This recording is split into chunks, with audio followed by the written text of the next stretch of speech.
কেউ যদি তর্ক ছেড়ে দেয়, সত্য হলেও তর্ক না করে, আব্দুর হিসাব এটা বলেছেন, আরে না এটা বলেছেন, আরে না এটা বলেছেন, আসসালামু আলাইকুম, আপনার সাথে আমি তর্ক করতে রাজি নই, গেলাম।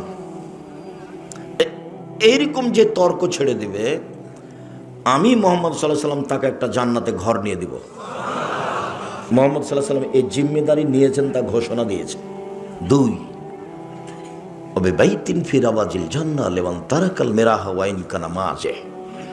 মজাক করে হলেও কেউ যদি মিথ্যা না বলে, মজাক করে হলেও কেউ যদি মিথ্যা না বলে, আমি মোহাম্মদ সাল্লাল্লাহু আলাইহি সাল্লাম তাকে জান্নাতের মাঝামাঝিতে একটা ঘর নিয়ে দেব। 3, ওয়া আলাল জান্নাহ লিমান হাসানা খুলুকাহু। যে তার চাল চলনকে ভালো করলো, আমি তাকে জান্নাতুল ফেরদাউস নিয়ে দেব। চাল চলন কি জিনিস?